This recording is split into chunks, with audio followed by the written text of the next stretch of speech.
Hi friends, இன்றைக்கி நம்ம இந்த வீடியோவில் கினோவா வச்சு 1 pot ரசம் சாதம் எப்படி செய்யலான்னு பார்க்கலாம்.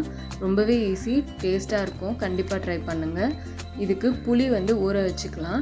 புளியை வாஷ் பண்ணிவிட்டு ஊற வச்சுக்கோங்க.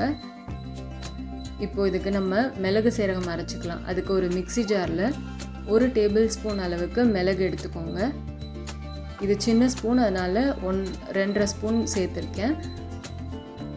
இந்த அளவு பார்த்திங்கன்னா 1 டேபிள் ஸ்பூன் இருக்கும். இதுக்கு 1/2 டேபிள் ஸ்பூன் அளவுக்கு சீரகம் சேர்த்துக்கலாம். சின்ன சின்ன பூண்டாக இருந்துச்சுன்னா 10லேருந்து 12 பல் பூண்டு கழுவிட்டு இதில் சேர்த்துக்கோங்க. சேர்த்துட்டு இதை கோர்ஸ் பவுடராக அரைச்சிக்கலாம். அதுக்குள்ளே புளி ஊறி இருக்கும், அதை நல்லா கரைச்சிக்கோங்க. புளி சீக்கிரமாக ஊறுறதுக்கு புளியில் சுடு தண்ணி ஊற்றி ஊற வச்சிங்கன்னா சீக்கிரமாக ஊறிடும். அதே நேரத்தில் கரைக்கிறதுக்கும் ஈஸியாக இருக்கும். திக்காக இருந்துச்சுன்னா 2 கப் தேவைப்படும் நம்மளுக்கு. தண்ணியாக இருந்துச்சுன்னா 4 கப் புளி தண்ணி கரெக்டாக இருக்கும். இப்போது நம்ம கினோவாவை கழுவிட்டு ஊற வச்சுக்கலாம். நான் இந்த கப்பில் 1 கப் கினோவா தான் எடுக்கிறேன். எடுத்துகிட்டு இதை நல்லா வாஷ் பண்ணி எடுத்துக்கலாம். இப்போது அதை ஒரு கிண்ணத்தில் இல்லைன்னா பிளேட்டில் கழுவுன கினோவா சேர்த்துட்டு அதுக்கு 2 கப் தண்ணி ஊற்றி நல்லா ஊற வச்சுக்கோங்க. அளந்து தான் ஊற வைக்கணும்னு இல்லை, அப்படியே ஊற வச்சுக்கலாம். தண்ணி ஊற்றும் போது நம்ம அளந்து ஊற்றிக்கலாம், அந்த குக்கரில் சேர்த்து பண்ணும்போது. இப்போது நம்ம எந்த கப்பில் கினோவா எடுத்தோமோ அதே கப்பில் 1/2 கப் அளவுக்கு சிறுபருப்பு சேர்த்துக்கோங்க. பருப்பையும் நல்லா வாஷ் பண்ணிவிட்டு தண்ணி ஊற்றி ஊற வச்சுக்கோங்க. இதுக்கு துவரம்பருப்பும் சேர்க்கலாம். சிறுபருப்பு குளிர்ச்சி, அதனால நான் அதை சேர்த்துருக்கேன். இப்போ இது ரெண்டும் நல்லா ஊறட்டும். ஒரு 15 மினிட்ஸ் ஊறினா போதும். இப்போது ஒரு குக்கர் வச்சு ஆன் பண்ணிவிட்டு அதில் எண்ணெய் சேர்த்துக்கோங்க. எண்ணெய் சூடானதுக்கப்புறம் கொஞ்சம் கடுகு, கொஞ்சம் சீரகம். நான் வெந்தயம் சேர்ப்பேன். நீங்கள் வேணும்னா சேர்த்துக்கலாம், இல்லைன்னா ஸ்கிப் பண்ணிவிடுங்க. ஒரு 10 மிளகு சேர்த்துக்கோங்க. அது பார்க்குறதுக்கும் நல்லாயிருக்கும், அங்கங்கே கிறிஸ்பியாக கடிக்கிறதுக்கு நல்லாயிருக்கும். கொஞ்சம் 4 காஞ்ச மிளகா, கொஞ்சம் கருவேப்பிலை சேர்த்துட்டு இதை நல்லா பொரியட்டும். இப்போது இதில் நம்ம கட் பண்ணி வச்ச ஒரே ஒரு தக்காளியை இதில் சேர்த்துக்கலாம். சேர்த்துட்டு இதை நல்லா மிக்ஸ் பண்ணிக்கோங்க. முடிஞ்ச வரைக்கும் நாட்டு தக்காளி நல்லா பழுத்ததாக இருந்தால் எடுத்துக்கோங்க, அது இன்னும் நல்லாயிருக்கும் டேஸ்ட்டு. இப்போ தக்காளி சேர்த்து மிக்ஸ் பண்ணதுக்கப்புறம் இதில் கொஞ்சம் பெருங்காயத்தூள், கொஞ்சம் மஞ்சத்தூள் சேர்த்துட்டு இதை நல்லா மிக்ஸ் பண்ணிவிடுங்க. இதை நல்லா மிக்ஸ் பண்ணிவிடுங்க. மிக்ஸ் பண்ணும் போதே அந்த தக்காளியை மசிச்சு விடுங்க.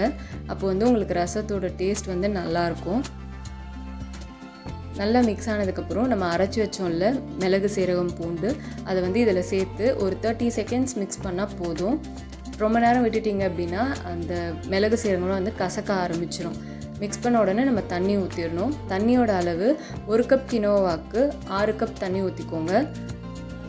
பருப்புக்கு 2 கப் தண்ணி, மொத்தம் 8 கப் தண்ணி. 2 கப் திக்காக கரைச்ச புளி தண்ணி சேர்த்து நல்லா மிக்ஸ் பண்ணிவிடுங்க.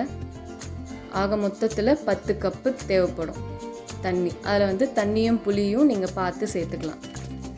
இப்போது இதுக்கு தேவையான அளவு உப்பு சேர்த்துட்டு இதை நல்லா மிக்ஸ் பண்ணி விடுங்க. நீங்கள் இந்த கினோவாக்கு பதில் நீங்கள் அரிசி போட்டு கூட நீங்கள் செய்யலாம், அதுவும் நல்லாயிருக்கும். இதே மாதிரி தான் செய்யணும், கினோவாக்கு பதில் அரிசி, அவ்வளோதான். இப்போ நல்லா மிக்ஸ் பண்ணதுக்கப்புறமா நம்ம ஊற வச்சுருந்தோம்ல கினோவா, அதை இதில் சேர்த்துக்கலாம். இது கூடவே ஊற வச்ச பருப்பையும் சேர்த்துக்கோங்க.